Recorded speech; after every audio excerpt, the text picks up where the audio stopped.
मेरे अला no no मेरे आवाज़ के अलावा और भी बाहरी नॉइज़ सुनाई दे सकती है।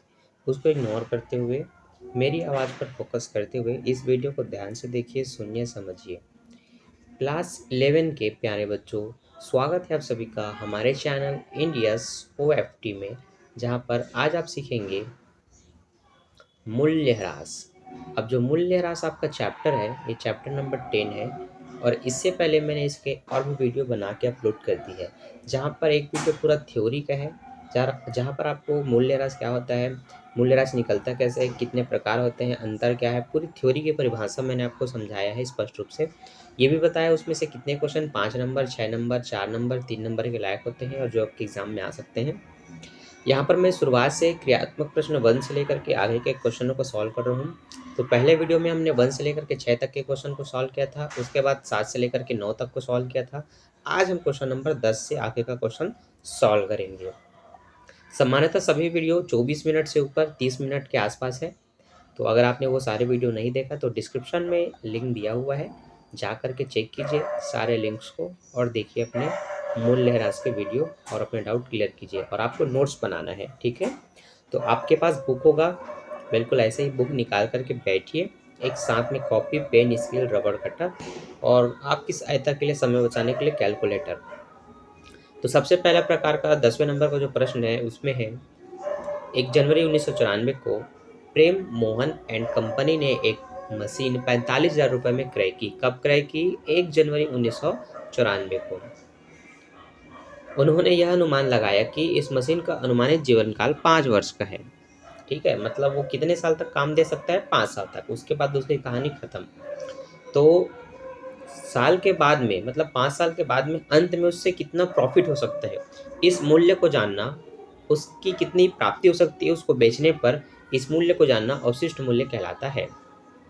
तो मान लेते हैं हमने एक अलमारी लिया 10,000 का, ठीक है। हमने सोचा कि ये 8 साल तक अच्छे से चलेगा, बाद में इसमें जंग फंग लग के पूरा खराब हो जाएगा, दरवाजे टूट जाएंगे, तब जब मैं इसको बेचूंगा तो कितना मिलेगा। तो मान लेते हैं कबाड़ी भाव में वजन के हिसाब से अगर हमें 1,000 रुपये भी इसमें मिल जाता है, तो ये जो इसका 1,000 रुपये निकला, यही इसका अवशेष मूल्य है। तो आपको पता होना चाहिए अवशेष मूल्य होता क्या है, ठीक है। आगे बढ़ते हैं। उन्होंने 1 जुलाई 1995 को 1 जनवरी 1996 को कुछ अतिरिक्त मशीनें खरीदी। मतलब अगले साल उन्होंने लगातार 95-96 में 2 मशीनें और खरीदी, जिसमें से पहला मशीन था 11,200 रुपये का, मतलब मशीन 2, जिसका अंतिम मूल्य वही अवशेष मूल्य निकाला गया 1,200 रुपये, और दूसरा 6,600 का था, जिसका अंतिम मूल्य 600 रुपये निकाला गया। यह मानते हुए कि ह्रास स्थायी किस पद्धति अनुसार लगाया जाता हो, 3 वर्ष का मशीन खाता तैयार करिए यदि अतिरिक्त मशीनों का जीवन काल 5 वर्ष हो, ठीक है। तो ये वीडियो काफ़ी इंटरेस्टिंग है और यहाँ से आप थोड़े बड़े प्रश्न सीखते हैं जो आपके एग्ज़ाम में 5 नंबर या उससे ऊपर के आ सकते हैं, ठीक है। तो पेन कॉपी निकाल करके बैठिए। सबसे पहले आपको कार्यविधि करना है। मूल्यह्रास के प्रत्येक प्रश्न में आप 1 पेज का पूरा कार्यविधि करते हैं, उसके बाद कोई खाता तैयार करते हैं, ठीक है। तो चलिए हम सॉल्व करते हैं हमारा क्वेश्चन नंबर 10। कार्यविधि में आप वर्किंग नोट करके हेडिंग डालेंगे और उसके बाद सबसे पहले आप देखेंगे पहला मशीन की कीमत 45,000 रुपये है, ठीक। और इसका जो अवशिष्ट मूल्य है वो 5,000 रखा गया है, ठीक। और इसका जो जीवन काल है वो भी 5 वर्ष है।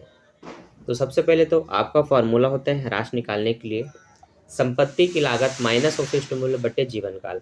तो संपत्ति की लागत 45,000 में हम घटाएंगे 5,000 रुपये, जो आएगा वो होगा 40,000, जिसको हम डिवाइड करेंगे जीवन काल 5 से। तो 5 एकम 5, 5 अट्ठे 40, 3 जीरो को 5 शून्य शून्य, 5 शून्य शून्य, 5 शून्य शून्य करके लिखेंगे। तो पहला जो ह्रास निकला वो 8,000 रुपये निकला, ठीक है। तो इससे ये तो सिद्ध हुआ कि पहले साल आपको 8,000 रुपये लिखना है और अगले साल बाकी मशीनों का भी निकालना है। तो बाकी मशीनें कब कब खरीदी गई? तो बाकी मशीनें डेट पढ़ते हैं उनका, 1 जुलाई 1995 को खरीदी गई, है ना। देखिए, जनवरी से स्टार्ट होकर के दिसंबर में पूरा 1 साल कंप्लीट होता है और साल के अंत में ह्रास निकाला जाता है, ये जो 8,000 रुपये निकला। लेकिन अगर आपने साल के शुरुआत में मशीन नहीं खरीदा, साल के मध्य में, बीच में कभी भी मशीन खरीदा है, तो जिस दिन खरीदा उस दिन से दिसंबर तक के महीने को काउंट करके उतने दिन का आपको ह्रास निकालना रहता है। तो जुलाई में खरीदा तो जुलाई, अगस्त, सितंबर, अक्टूबर, नवंबर, दिसंबर, 6 महीने का ह्रास लगेगा। कितने महीने का? 6 महीने का। तो नियम तो वही है, संपत्ति की लागत माइनस उसे मूल्य बटे जीवन काल, परंतु इसमें महीने को भी काउंट करना है जब ये निकल जाएगा। तो चलिए एक डेमो के रूप में आपको दिखाता हूँ। एक मशीन 11,200 रुपये में खरीदा गया, जिसका अवशेष मूल्य 1200 रुपये है। इसका भी जीवन काल 5 वर्ष है। ये जब निकल जाएगा तो इसमें मुझे जुलाई महीने मतलब 6 महीने का ह्रास निकालना है। तो साल में 12 महीने होते हैं, इसलिए नीचे में 12, 6/12 ये करना है आपको। ठीक है। अब 11,200 में ये 1200 से 1200 कटेगा, तो अब ये 10,000 हो जाएगा। 10,000 को अगर मैं 5 से काटता हूँ, 5 दूनी 10, 2 2 2 मतलब 0 0 0, तो 2,000 रुपये निकला। अब इसी 2,000 रुपये में क्या करूँगा, महीने को शामिल करूँगा जो 6/12 है। तो 2 एक कम, सॉरी 6 कम 6, 6 दूनी 12, तो 2,000 का भी आधा निकल जाएगा, 1,000 रुपये। तो इसका मतलब आपको समझना है, 1995 में जो 1,000 रुपये ह्रास लिखेंगे वो सिर्फ 6 महीने का ह्रास होगा। कितने महीने का? 6 माह का। तो आप ह्रास तरफ बता सकते हैं कि ये 6 माह का ह्रास है। लेकिन उसके बाद जो हम ह्रास निकालेंगे, वो जो ह्रास की राशि होती है वो वार्षिक होती है। तो इसका जो वार्षिक ह्रास निकला इस पद्धति से, वो 2,000 रुपये निकला। तो आपको याद रखना है ये पहले बार में कितना लगा और दूसरे बार में क्या निकलेगा और क्या लिखना है आपको। ठीक है, चलिए तो स्टार्ट करते हैं। तारीख है 1 जनवरी 1994। ये आपका मशीन खाता है जो कि इसी टाइप से आपको बनाना है। मशीन खाते का प्रारूप होता है, अच्छा मशीन खाते को आप यंत्र खाता बोलते हैं हिंदी में, और इंग्लिश में मशीन खाता। कॉलम होता है दिनांक का, विवरण का, खाता पृष्ठ का, राशि का, फिर से वही दिनांक, विवरण, खाता पृष्ठ, राशि। यहाँ पर इंग्लिश में मैंने नाम लिखा है, आप हिंदी में भी लिख सकते हैं। हिंट के लिए मैंने बताया है, डेट को आप दिनांक कहेंगे तो यहाँ दिनांक लिखेंगे, यहाँ विवरण लिखेंगे, यहाँ खाता पृष्ठ, यहाँ राशि, फिर से वही दिनांक, विवरण, खाता पृष्ठ, राशि। ठीक है। सबसे पहले यहाँ पर जो यंत्र खरीदा गया था उसकी तारीख है 1 जनवरी 1994। 94 था कि कुछ और, देख लेते हैं। हाँ वही है, ठीक। तो हम क्या करेंगे, यहाँ पर समय लिख लेंगे ताकि कोई दिक्कत ना हो। 1 जनवरी 1994 है ना, तो हम पहले 1994 लिख लेते हैं।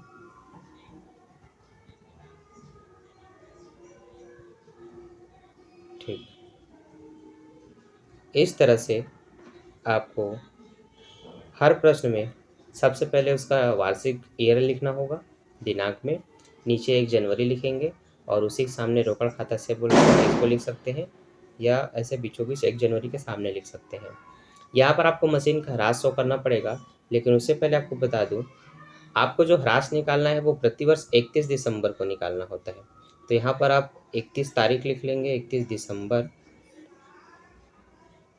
सन 2000, 1994 है तो यहाँ पर भी वही, सॉरी 1994 है तो ये 1994 यहाँ पर भी लिख लेंगे। ठीक है। अगर ये थोड़ा बड़ा दिख रहा है तो उसको हम छोटा कर देते हैं ताकि वो इसके अंतर्गत आ जाए। ठीक, ठीक है बच्चों। आप 1994 में जो मशीन खरीदा है उसकी कीमत 11,200 रुपये है। नहीं नहीं नहीं नहीं, वो तो 95 का था। पहले मशीन की कीमत 45,000 रुपये था, तो आप 45,000 रुपये लिखेंगे। तो इस तरह से आप 45,000 को लिख सकते हैं। थोड़ा बड़ा करना है तो ये चलो मैं बड़ा कर देता हूँ। ठीक, इस तरह से। अब आपने उस समय का वार्षिक ह्रास निकाला 8,000 रुपये। कितना निकाला था? 8,000 रुपये।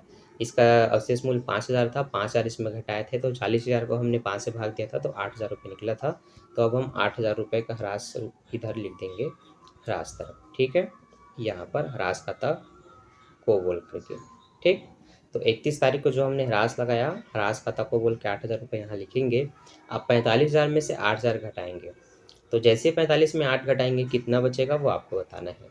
तो देख लीजिए, 5,000 घटेगा इसमें तो ये 40 हो जाएगा, 40 में 3 और घट जाएगा तो 37,000 हो जाएगा। तो इसका मतलब ये है कि जब आप 45,000 में से 8,000 घटाएंगे तो 37,000 रुपये बचेगा। इंग्लिश में इसको 37,000 कहते हैं। ठीक है। अब इसके बाद क्या करना होता है, इसके बाद आपको जोड़ना होता है। तो आप इन दोनों को जोड़ करके यहाँ लिखते हैं, राशि क्या आती है, जो यहाँ पर है वही आता है, क्योंकि ये यहाँ पर जो आएगा वो मतलब ये जो आया है ये तो इसमें घट करके आया है ना। तो 45 में 8 गया 37 आया, दोनों को जोड़ेंगे तो 45,000 होगा। तो यहाँ पर 45,000 से दोनों पक्ष में बैलेंस कर देना है। तो आप क्या करेंगे, 45,000 को यहाँ पर लिख देंगे और वही 45,000 को यहाँ पर जस्ट उसके सामने यहाँ पर भी लिख देंगे। और क्या करेंगे, 2 लाइन खींच करके इसको बैलेंस कर देंगे। ठीक है, तो 2 लाइन चलिए मैं ऐसे खींच देता हूँ, ये ठीक। मान लेते हैं ये हमारा वो लाइन है जिसको आप यहाँ पर भी ऐसे खींच करके बैलेंस कर देंगे। ठीक है बच्चों, बस इतना कर सकते हैं तो बस आपका खाता तैयार हो जाएगा पहले साल का। तो आप मेरे साथ साथ बनाते रहिए ताकि आपको भी लगे। ठीक, पहले साल का बन गया, इसी तरह से आपको बनाना है। तो याद रखिए, जब भी मशीन खरीदा रोकड़ खाता से लिखना है, अमाउंट को राशि में लिखेंगे। इस तरफ 31 तारीख को आप ह्रास निकालेंगे, या 31 मार्च 31 दिसंबर कुछ भी हो सकता है, वो प्रश्न में बता दिया जाएगा। तो ह्रास खाता को बोल करके उसका वार्षिक ह्रास को लिख दिया, नीचे इन दोनों को घटा करके शेष ले गए लिख दिया, और 45,000 से दोनों को बैलेंस कर दिया। अब आएंगे अगले साल में, अगले साल आएंगे तो जो शेष ले गए थे उसी को शेष लाया गया बोल करके लिखेंगे। ठीक है, शेष लाया गया। तो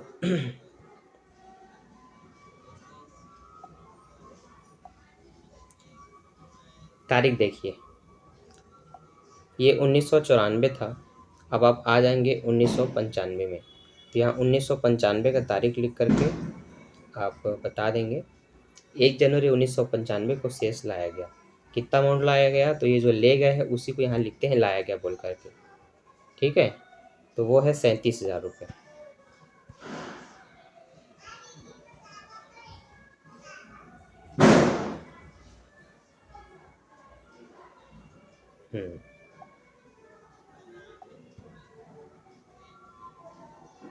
ठीक, तो प्रश्नों को ध्यान से पढ़ना है। 1995 में एक और यंत्र खरीदा गया था, कौन से महीने में, जुलाई के महीने में। तो वो जो खरीदा गया उसको अलग से खरीदा गया, इसलिए उसको रोकड़ खाते से बोलेंगे, और उसका अमाउंट आपको यहाँ पर नीचे में लिख करके बताना है कितने का है। तो वो था 11,200 रुपये का, जिसका मैंने जिक्र आपसे थोड़ी देर पहले किया था, है ना। तो 11,200 का वो मशीन था जिसको मैं इस समय खरीदा गया ये सोच रहा था। थोड़ा सा इसको भी बड़ा कर लूँ ताकि दोनों बराबर लगे, एक कम ज़्यादा ना लगे। ठीक है, ये आप क्या करेंगे, इस तरफ ह्रास निकाल के लिखेंगे। तो ह्रास जो होता है वो 2 तरह का होता है।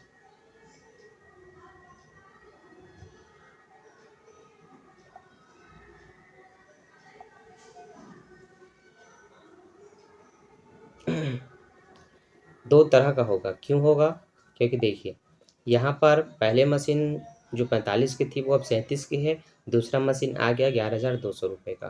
तो डबल ह्रास निकलेगा, तो पहले का 8,000 और दूसरे का मैंने निकाला था, बताओ तो कितना निकाला था। 11,000 में 1200 रुपये घटाया था तो वो 10,000 हो गया था। 10,000 को 2 से भाग दिया था, तो 5 से भाग दिया था तो 2,000 आया था। 2,000 को भी मैंने 6 महीने का ह्रास है इसलिए 1,000 रुपये निकाला था। तो कुल मिलाकर के 9,000 रुपये का आपको ह्रास लिखना है। याद आया आपको?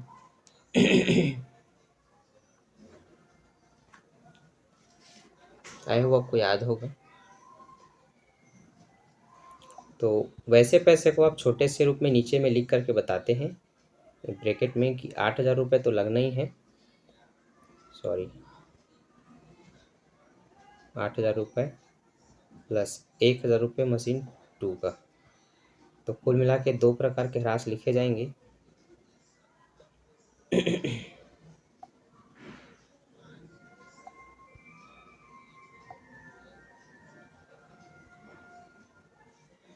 ठीक, ये आपको इस तरह से यहाँ पर बताना है। ठीक।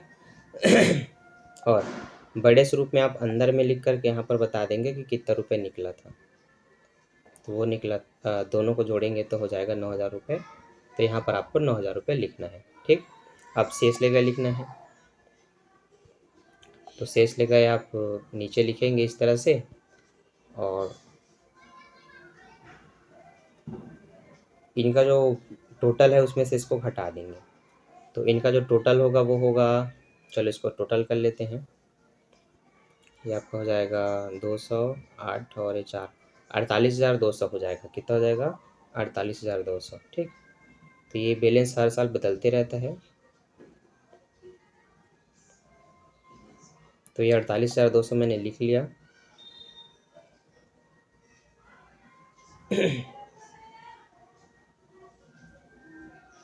ठीक। इसी को हम यहाँ भी लिख देंगे।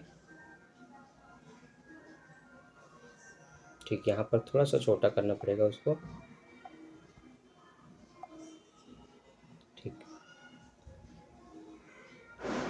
ये अब 48,000 में 9,000 घटाएंगे तो 39,200 आएगा। इस 39,200 को हम यहाँ लिखेंगे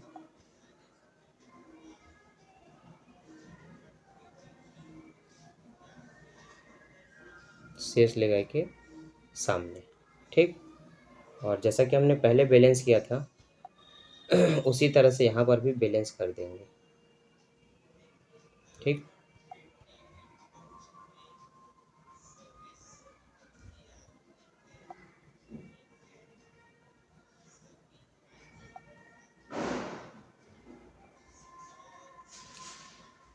ठीक है बच्चों। लेकिन यहाँ पर शेष लगा के नीचे आपको उसका बैलेंस रूप को बताना होगा कि कितना कितना बचा। तो देखिए, जो 37,000 का था उसमें 8,000 घटा है। तो जो 37,000 का था अगर उसमें मैं 8,000 को घटा दूँ तो 37 में 7 गया, 30, 30 में एक और गया, 29,000 रुपये। वो कितना बचा? 29,000 रुपये। और जो 11,200 का है उसमें से अगर मैं 1,000 को घटा दूँ तो वो 10,200 होगा। तो उसके में 10,200 बचेगा। इस बैलेंस को आपको शेष लेगा कि नीचे छोटे रूप में इस तरह से लिखना है, ताकि आपको ये पता चले कि जो मशीन अभी इतने की उसमें से ह्रास काटने के बाद वो कितने का बचा। तो फिर से हमें लिखना है आगे इधर कितने साल का खाता बनाना था। लगभग इसमें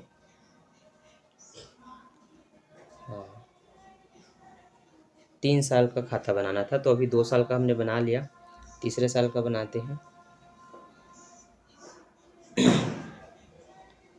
अब हम आएंगे अगले साल 1996 में। 94, 95, अब ये 96। तो यहाँ पर हम 6 लिख देते हैं। इससे ये पता चल गया कि अब हम 1996 में जा रहे हैं। ठीक है। तो शेष लाया गया बोल करके आपको फिर से यहाँ पर लिखना होगा इस तरह से। जब आप शेष लाया गया लिखेंगे तो यहाँ पर आप इनके अमाउंट्स को लिख लें जानने के लिए कि कितना कितने का अमाउंट्स है इनका। तो ये मैं छोटे रूप में यहाँ पर लिख देता हूँ।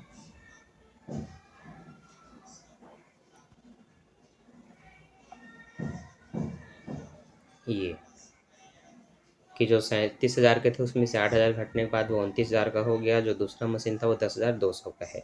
अभी इस साल एक और यंत्र खरीदा गया है तो उसको रोकड़ खाता से बोल के अलग से आपको लिख के बताना पड़ेगा, है ना। और वैसे इनका टोटल था 39,200।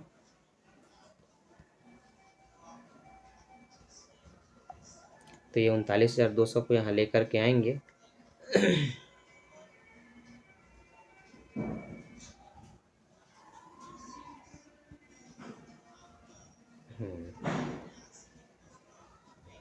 ठीक। और जो दूसरा मशीन है वो 6,600 का है जिसको खरीदा गया है। ठीक है, 6,600 का। तो चलो 6,600 लिख लेते हैं यहाँ पर।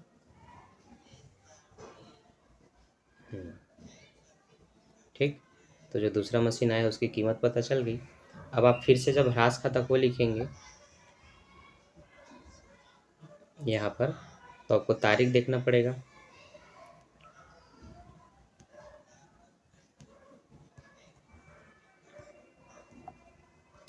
यही तारीख यहाँ भी रहेगा, 94 की जगह 95 लिख करके, और नीचे भी रहेगा 95 की जगह 96 लिख करके। ठीक है।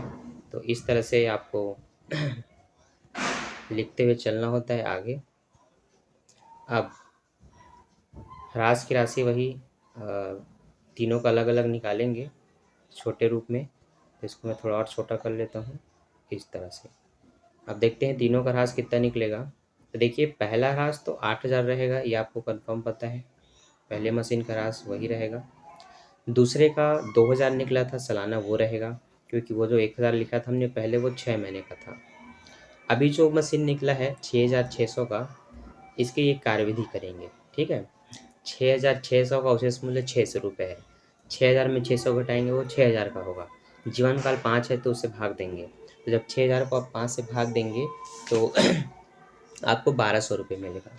तो अतः आप कह सकते हैं इस मशीन का जो ह्रास की राशि है वो 1200 रुपये रहेगी। तो यहाँ पर आप 1200 रुपये लिख लेंगे, इसका ब्रैकेट बंद करेंगे। तो इस तरह से आप यहाँ लिख करके आप बताएंगे कि इन मशीन पर ह्रास कितना लगाया गया। ठीक, अब यहाँ पर उनकी इक्वल राशि हम बता सकते हैं कितनी हुई। तो 8 और 2 10, 10 और 11,200। तो हम कह सकते हैं यहाँ पर वो जो वार्षिक ह्रास निकली वो 11,200 रुपये निकली। ठीक है, अब इनका जो टोटल होगा वो देख लेते हैं कितना होगा। तो 39,200 और 6,600 दोनों को जोड़ेंगे तो 45,800 होगा। तो यहाँ पर मैं लिख लेता हूँ 45,800, क्योंकि यही, और इसी बैलेंस को आपको यहाँ भी लिखना है। ठीक, तो ये पहले मैं लिख लेता हूँ, तब तक आप भी लिखिए। फिर से मैं कह रहा हूँ कि अगर आप अकाउंट को सिर्फ देख रहे होंगे तो देखिए मत, साथ साथ बनाते रहिए, क्योंकि इससे आपको मज़ा भी आएगा बनाने में और बोरियत भी नहीं लगेगी। और पढ़ाई कभी भी बोरियत नहीं लगनी चाहिए। तो जो मैं कह रहा हूँ उसको फॉलो कीजिए। ठीक है, अब आपको पता है इनका जो बैलेंस हुआ 45,800, उसमें से 11,200 को घटाना है। तो 45,800 में 11,200 को घटाएंगे तो 34,600 रुपये आपका बैलेंस आएगा। तो उस 34,600 को आप लिखेंगे शेष लेगा के सामने। ठीक है, अब शेष लेगा कितना बचा, तो शेष लेगा आपका जितना बचा उसको हम यहाँ पर अभी लिखने वाले हैं।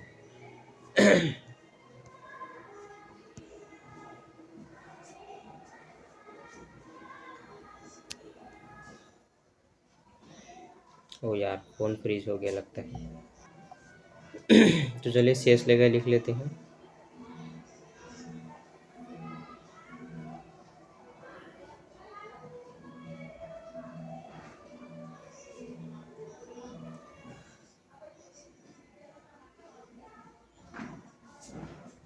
ये शेष लेगा लिख लिया। ठीक, अब 3 साल का खाता तो बन गया। ठीक, ये हमने जो अभी तैयार किया है ये हमारे 3 साल के खाते हैं। ठीक, ये 3 साल का खाता है, जिसमें पहला हमने 1994 को बनाया था। यहाँ से 94 पता नहीं कहाँ गायब हो गया। 1994 को बनाया था रोकड़ खाता से बोल करके, उसका ह्रास निकाल के लिखे थे। घटाने के बाद शेष ले गए बचा था। अगले साल इसी को शेष लाया गया बोल करके लिखे, 45,000 से बैलेंस पहले वहाँ कर दिया। फिर इसी को लाया गया लिखे, लेकिन इस साल और यंत्र खरीदा था जुलाई के महीने में। तो यहाँ 1 जुलाई लिखना है, मैं लिखना भूल गया हूँ, आप लिखेंगे 1 जुलाई को 11,200 रुपये। इस तरह से पहला मशीन का ह्रास 8,000 रहेगा, दूसरे का 1,000 रुपये निकला, जो कि आपको मैंने कार्यविधि में यहाँ समझाया था। ठीक है, कि 1,000 रुपये कैसे निकला आप यहाँ पर देख सकते हैं कार्यविधि। ठीक, आगे दोनों के ह्रास को जोड़ के हमने 9,000 लिखा, इनका टोटल किया जो कि 48,200 होगा। 48,000 में इस 9,000 को घटाया तो 39,200 बचा। इसको अगले साल शेष लाया गया लिखे हैं, लेकिन आपको पता होना चाहिए कि दोनों मशीन का शेष कितना है, इसलिए मैंने छोटे से रूप में ह्रास की राशि यहाँ लिखी, घटाने के बाद जो है उसको यहाँ लिखा, उसी को यहाँ भी लिख दिया। इससे आपको पता है कि पहला मशीन अभी कितने का है, दूसरा मशीन कितने का है। तीसरा मशीन जो अभी खरीदा वो 6,600 का है। 3 ह्रास लगेगा, पहले मशीन का 8,000, दूसरे मशीन का 2,000, तीसरे मशीन का 1,200 रुपये। सबको जोड़ेंगे तो 11,200 रुपये होगा। अब मैं क्या करूँगा, टोटल जो है इनका 45,800, उसमें से मैं इनको घटा दूंगा, तो ये हमारा बैलेंस हो गया है शेष लेगा के रूप में। इसी को बस अगले साल लिख देना है शेष लाया गया बोल करके। ठीक है, तो बस ऐसे ही आप बनाते हैं आपका मशीन खाता। तो 34,600 यहाँ पर लिख दिए, बस हिंदी में लिख लेंगे शेष लाएगा। ठीक, तारीख क्या लिखेंगे, जो 1995 था उसमें 1997 आपको लिख देना है। ठीक है, ये बस इतना अगर आप कर सकते हैं तो आपसे मशीन खाता बन जाएगा। ठीक है बच्चों, तो 3 साल का मशीन खाता तैयार हो गया। तो आयो आप पूरा देख लेते हैं, स्क्रीनशॉट भी ले सकते हैं, देख सकते हैं। ठीक, ऐसे बनाना होता है आपको मशीन खाता। तो एक एक लिख करके समझाने में ना समय काफ़ी लगता है, इसीलिए मैं पीडीएफ के थ्रू समझाता हूँ। ठीक, तो यहाँ पर हमने अभी कंप्लीट किया हमारा क्वेश्चन नंबर, ये थोड़ी मिट गया, हाँ नहीं मिटा है, ठीक,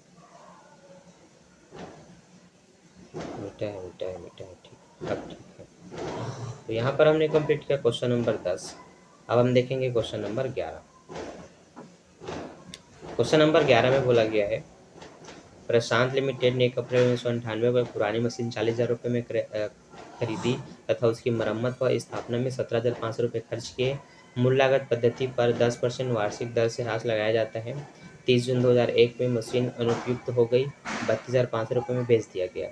1998 और 2001 का मशीन खाता तैयार कीजिए, यह मानते हुए कि प्रतिवर्ष खाते 31 दिसंबर को बंद किए जाते हैं। ठीक, तो खाते जब 31 दिसंबर को बंद किए जाते हैं तो कार्य वहाँ पर थोड़ा सा बढ़ जाता है। ठीक है, नहीं नहीं, कार्य बढ़ता नहीं है, मशीन को बेचा गया तो थोड़ा सा कार्य विधि बढ़ता है। तो कार्य विधि कैसे होगा देखिए ध्यान से। 1 अप्रैल 1998 में खरीदा गया, ठीक है, और खाते बंद कब होते हैं? 31 दिसंबर को। तो शुरुआत से मशीन नहीं खरीदा गया है, अप्रैल में खरीदा गया है। ठीक है, 3 महीने बाद, जनवरी फरवरी मार्च के बाद अप्रैल में खरीदा गया। तो आप क्या करेंगे, 40,000 रुपये का जो अमाउंट है उस पर वार्षिक ह्रास निकालेंगे। तो मशीन की लागत 40,000 बटे गुणित ह्रास की दर 10/100 लिखेंगे, परंतु इसमें महीना काउंट करेंगे अप्रैल से लेकर के दिसंबर तक।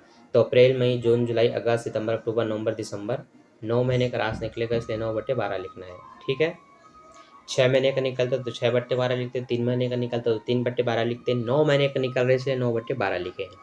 3 तिया 9, 3 चौक 12, 1 जीरो से 1 जीरो कटा, 1 जीरो से 1 जीरो कटा, 4 एकम 4, 4 एकम 4, 3 जीरो को लिखेंगे मतलब 1000। 1000 का गुणा 3 से करेंगे तो 3000 रुपये। ठीक, तो यहाँ पर जो ह्रास की राशि निकली वो 3000 रुपये निकली। हाँ, आगे इसमें क्या बोला है? अच्छा, मशीन की स्थापना मरम्मत में 17,500 रुपये का व्यय हुआ। ओके, इसको भी काउंट करना पड़ेगा। ठीक ठीक ठीक, तो चाहे तो उसका भी ऐसे तुरंत फट से निकाल सकते हैं, 10/100 और वही 3/4 करके, क्योंकि कटेगा तो 3/4 ही आएगा। 0 से 0 कटा, 0 से 0 कटा, 3 शून्य 0, 3 पंचे 15, हासिल आई 1, 3 सत्ते 21 और 21 में जोड़ेंगे 22, कि 2 हासिल है 2, 3 एकम 3 और 2 5। 4 से काटूंगा तो 4 एकम 4, 1 बचा, 4 तिया 12, 4 एकम 4, 4 दूनी 8, 4 पंचे 20, 13/12 निकला। 3000 में 13/12 को जोड़ूंगा तो 4312 हो जाएगा, 0.5। ठीक, 4312.5। तो ये आपका वार्षिक ह्रास की राशि है, जिसको लिखते हुए आपको 4 साल के अंदर खाता, हाँ 4 साल के अंदर खाता तैयार करना है। 1998 से सन 2001 तक का मशीन खाता तैयार कीजिए, प्रश्न में बोला गया। ठीक है, तो आपको पता चल गया ह्रास की राशि कैसे निकाली गई है, और इसको बेचा भी गया है। कब बेचा गया है? 30 जून 2001 में। तो पहले 98, 99, सन 2000 का खाता बना लेते हैं, फिर इसको लास्ट साल में बेच देंगे। ठीक है, तो बच्चों आपने मशीन खाता देख लिया कैसे बनता है। इसी तरह से प्रारूप तैयार कर लीजिए, क्योंकि अब थोड़ा कचड़े की तरह मैं आपको बताने वाला हूँ। ठीक, ये मैंने बहुत अच्छे से साफ सुथरे तरीके से बताया था, जिसमें समय भी बहुत लगा है। अब मैं क्या करूँगा, इसी को शॉर्ट टर्म में बताऊँगा। ठीक, तो देखिए,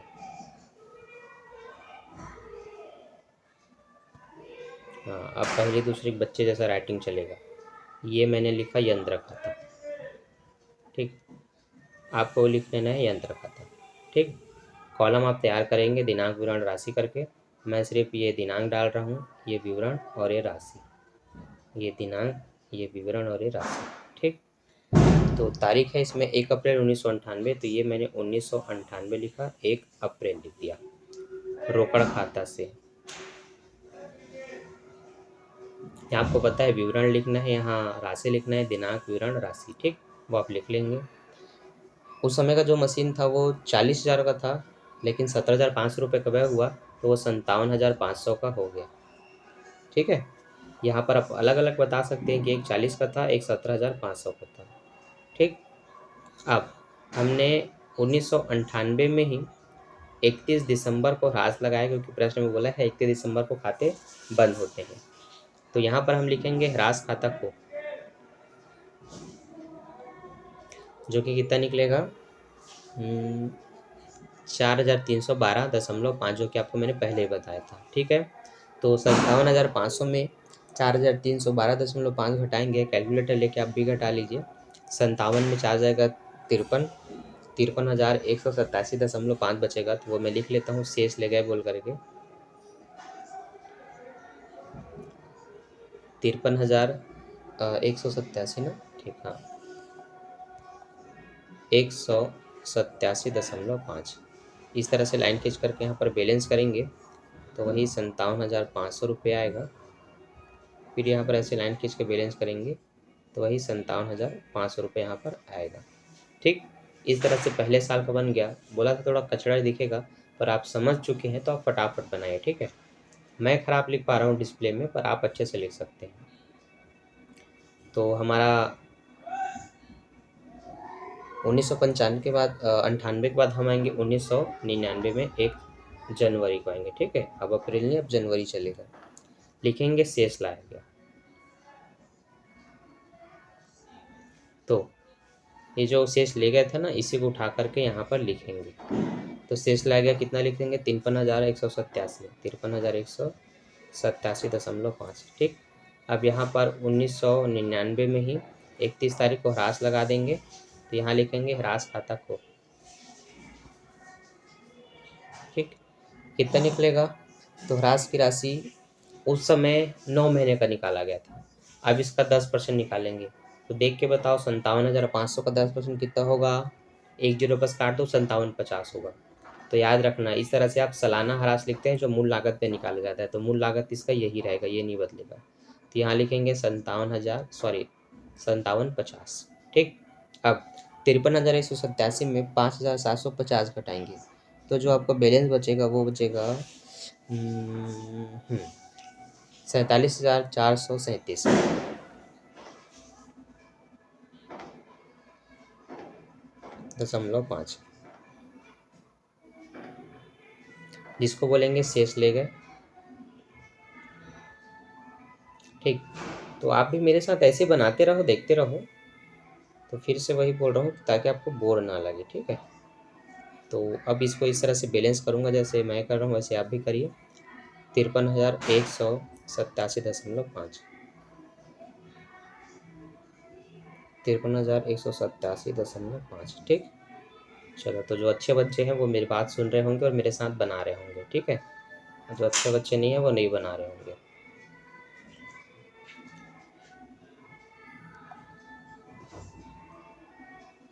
ठीक। लाइन बहुत प्यारी प्यारी खींच रहा हूँ मैं, आप भी ऐसे खींचिए। 98, 99 अब सन 2000 में आ गया। ठीक है। 1 जनवरी को फिर से लिखेंगे शेष लाया गया। ठीक। शेष लाया गया कितना लिखेंगे? घटने के बाद आया था 47,437, उसी को लिखेंगे 47,437.5। यहाँ पर आप 31 तारीख को निकालेंगे 19 सन 2000 में ही ह्रास। तो यहाँ लिखेंगे ह्रास खाता को कितना रहेगा? वही 5,750।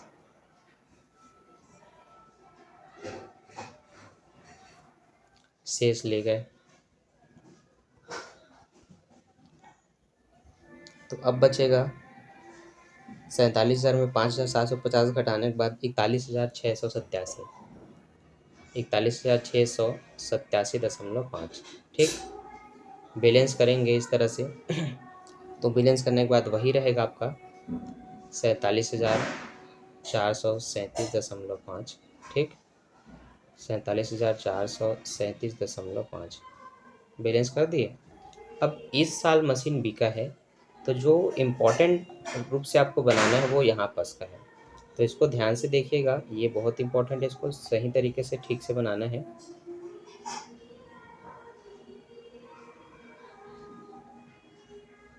ठीक। तो अब सन 2001 में 1 जनवरी को शेष लाया गया लिखेंगे।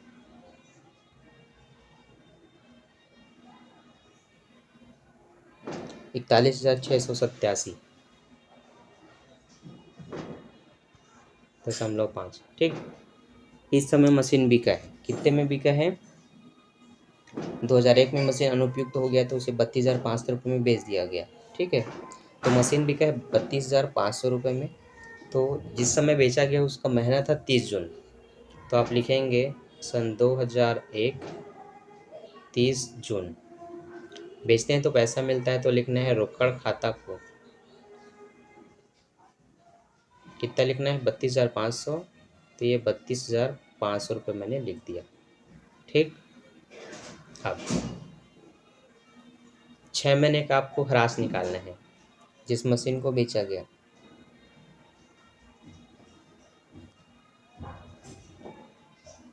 तो उसकी कार्यविधि करनी पड़ेगी, जो मैं आपको यहाँ पर करके बताता हूँ साइड में।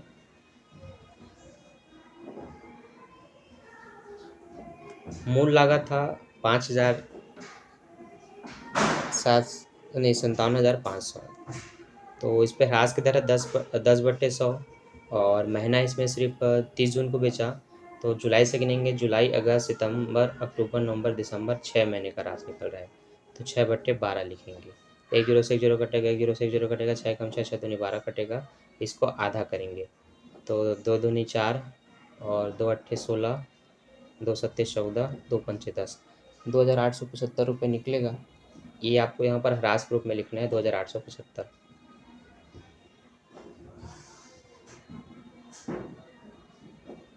ठीक, और यहाँ पर आपको लिखना है लाभ हानि।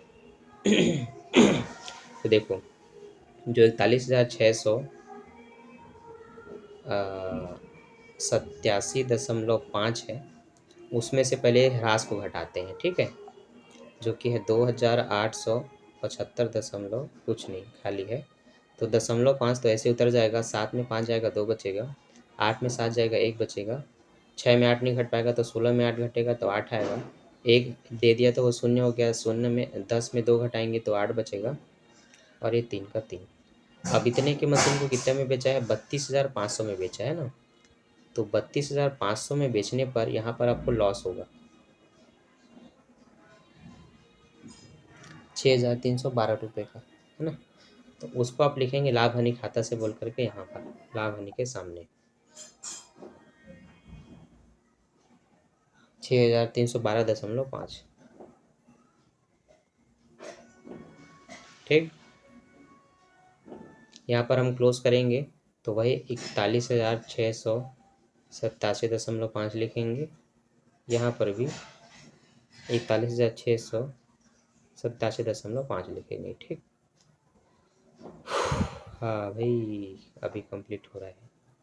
तो इस तरह से हमने 4 साल का अपना यंत्र खाता कंप्लीट किया। ठीक है, लाइन तो फिर पूछो मत, ज़बरदस्त ज़बरदस्त लाइन खींचा हमने इस प्रश्न को बनाते समय। ठीक, तो ये रहा हमारा यंत्र खाता। मैंने बोला था अगर मैं इस तरह से लिख के बनाऊं जिसमें थोड़ा सा समय लग सकता है, वो बहुत अच्छे से बनेगा, बहुत प्यारा दिखेगा, सुंदर दिखेगा। लेकिन थोड़ा सा जल्दी बनाऊं तो फिर ऐसे कचरा राइटिंग बनता है। ठीक है, तो which is the best for you? आपको जल्दी चाहिए या आराम से चाहिए? आप मुझे कमेंट करके नीचे बताइए। ठीक है, तो मैं मिलता हूँ आपसे नेक्स्ट वीडियो में नेक्स्ट टॉपिक के साथ। आज हमने 10 और 11 को कंप्लीट किया, कल हम 12 और उसके आगे के प्रश्नों को सॉल्व करेंगे इसी चैनल पर। तो वो सब वीडियो अगर आप टाइम पर पाना चाहते हैं तो अभी चैनल को सब्सक्राइब करके बेल नोटिफिकेशन ऑन कर लीजिए, ताकि आने वाले वीडियो की नोटिफिकेशन आपको टाइम पर मिल जाए। मैं प्रतिदिन आपके लिए वीडियो अपलोड करता हूँ ताकि आपका एग्ज़ाम की तैयारी आप कर पाए घर बैठे बैठे और एग्ज़ाम में अच्छे नंबर से पास हो जाए। तो आपकी उज्जवल भविष्य की कामना करते हुए मैं लेता हूँ आपसे अलविदा। अभी के लिए bye, thanks for watching, bye bye बच्चों। हाँ, don't forget like share and subscribe. Bye bye.